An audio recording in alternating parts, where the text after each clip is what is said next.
On May 19th, 2026, Google held its biggest event of the year. The stock barely moved. Wall Street heard a $190 billion Capex warning. What Google actually said was, "We just attacked Amazon." And the data already settled a debate the analysts are still pretending is open. 3 structural misreads, 1 quiet attack. 8 minutes. Google's I/O 2026 keynote dropped Gemini 3.5, a new agent platform called Anti-Gravity, smart glasses, an AI-first laptop called Google Book, and a thing called Universal Commerce Protocol. Bank of America came out with a buy and a $430 price target, and a warning that the event needed bigger AI surprises to justify further multiple expansion. The stock went sideways. That's the consensus read. It's wrong. Or, more precisely, it's reading the loudest signal and missing the 3 structural ones. Let me show you what those are. Start with the number everyone keeps repeating.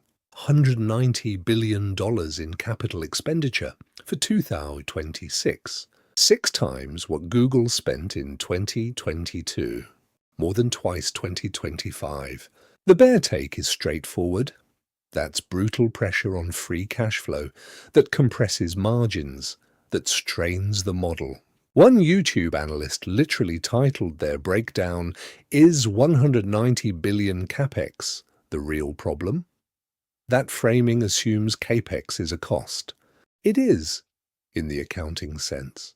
But strategically, in 2026, Capex at this scale is something else. It's the moat. Look at what just happened to Google's own cloud margins. 1 year ago, Google Cloud operating margins sat at 17.8%. Latest reported quarter, 32.9%. The margin nearly doubled in 1 year, while Capex was already ramping. That's not a coincidence. That's the actual mechanism.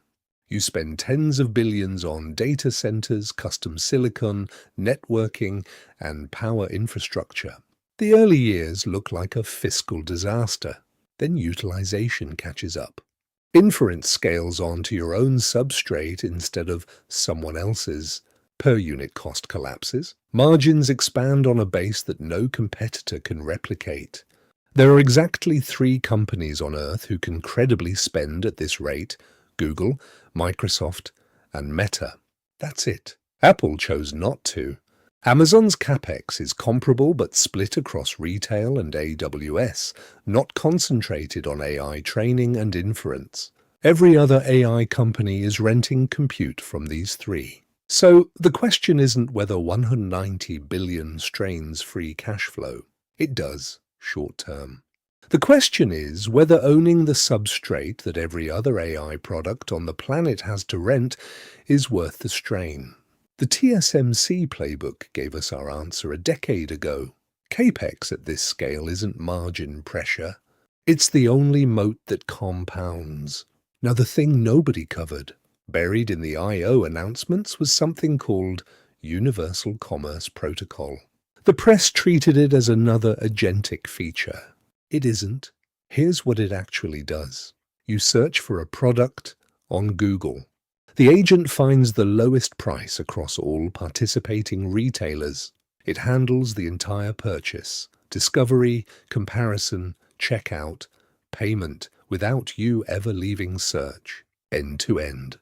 Sundar Pichai didn't announce this at a developer conference. He announced it at the National Retail Federation Conference, the biggest retail industry event in America. That detail tells you who the audience is. This isn't a developer tool.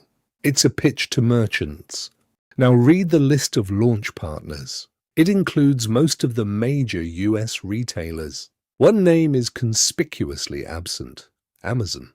The biggest e-commerce platform on the planet is missing from a commerce protocol that explicitly handles full purchases.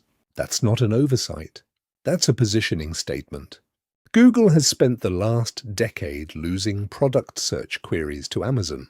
People searching for things to buy went to Amazon directly. Google got referral economics. ad revenue from clicks to merchants. Universal Commerce Protocol changes the layer Google plays at. Instead of being the referrer, Google becomes the transaction itself. The agent does the buying. Google handles the merchant relationship. That's a take rate, not a click fee. That's recurring economics on every transaction the agent completes. And it ports Google's biggest advantage, distribution through search and Chrome, onto a layer Amazon has owned for 15 years. The market response to this was essentially zero. The stock didn't move. No major sell-side firm flagged it as a structural shift. It got grouped with the other agentic AI announcements and forgotten in 48 hours. That is the misread. Not because Google will definitely beat Amazon at commerce. Execution risk is real, and the protocol needs adoption. The misread is that Wall Street isn't even pricing in the attempt. A real attack on Amazon's core economics, announced by the CEO at the NRF, should at minimum show up in the valuation debate. It didn't. Here's the question every Google bear has been asking for 2 years. Will AI mode and Gemini answers cannibalize search ads? If users get their answer directly without scrolling past sponsored links, doesn't aid revenue collapse? It's a structurally reasonable concern. It would matter if the data hadn't already answered it. Q1 2026 results reported a few weeks before I.O. Google Search and other advertising revenue, $60.4 billion, up 19% year over year. Query volumes at an all-time high. AI mode is already running.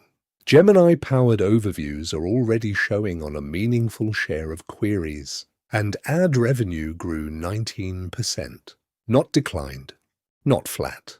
Plus 19% on a base of 50 billion plus. Either the cannibalization hypothesis is wrong or it's directionally right, but the magnitude is far smaller than feared, while AI is simultaneously expanding total query volume and intent quality. Both interpretations are bullish. Neither supports the bear case that's still embedded in most analyst models. Bank of America's own note still lists LLM integration in search takes longer than expected as a key risk. That risk assumes the integration is hurting monetization in some way that has yet to surface. But the integration is happening, and the monetization isn't hurt. It's accelerating. The debate hasn't been resolved publicly, because resolving it openly means admitting the bear case is materially weaker than it sounded in 2024. So analysts keep listing it as a risk, while the quarterly data quietly invalidates it. That's not analysis. That's narrative inertia. And it's exactly the kind of mispricing the channel exists to flag. Now, the part most bull cases skip. 3 risks are real. First, DOJ ad tech ruling. In March 2026, a federal judge ruled that Google illegally dominates 2 online ad tech markets. The remedy phase is pending. Forced divestiture of some ad products is a live possibility. If it happens, it would directly carve revenue and disrupt the ad operations that just printed plus 19%. That's not a hypothetical headwind. It's a real legal outcome with a real timeline. Second, valuation. Bank of America's $430 price target uses a 28 times forward multiple. Alphabet's 10-year average GAAP/PE is closer to 22. The premium already prices in significant AI optimism. If user adoption of AI mode disappoints, if cloud growth deceleration becomes visible, if any of the 3 misreads above turn out to be wrong, the multiple compresses fast. Third, execution risk on universal commerce. Merchants joining the protocol is one thing. Consumer behavior changing, actually buying through search instead of going to Amazon, is a different problem. Habit is sticky. Amazon Prime is sticky. The protocol is announced, not adopted. None of these break the thesis. but they all deserve to be priced honestly. The bull case isn't that there are no risks. It's that the risks are structural and visible, while the upside is structural and underpriced. That's an asymmetry. Asymmetries are what you want. Here's how this likely plays out. The 190 billion Capex narrative will dominate the next 2 quarters of headlines. Bears will keep pointing to it. Then, sometime in late 2026 or 2027, 2 things will happen that change the framing. Cloud margins will keep expanding past 35%, and the substrate as moat thesis becomes undeniable. And Universal Commerce Protocol will publish its first real adoption numbers: transaction volume take rate, retail account. If those numbers are anywhere close to what the Sundar at NRF announcement implied, the re-rate happens then, not now. That's the timing arbitrage. The misread is priced now. The correction is priced later. Whether you want to position for that depends on your time horizon, your conviction in each of the 3 misreads, and your tolerance for the honest risks I just laid out.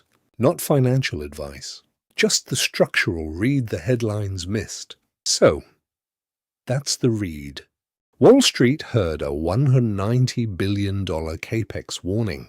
Google actually said 3 things. Capex is the moat, commerce is an Amazon attack, and the cannibalization debate is settled by Q1 data analysts are pretending not to see. The headlines focused on the loudest signal. Structurally, the quiet ones matter more. If this breakdown was useful, the subscribe button does the obvious thing. And the next video this week is the Nvidia earnings raid, with the same structural lens. Drop a comment. Which of the 3 misreads do you think is the most underpriced? Capex, commerce, or cannibalization? I'll pin the sharpest take.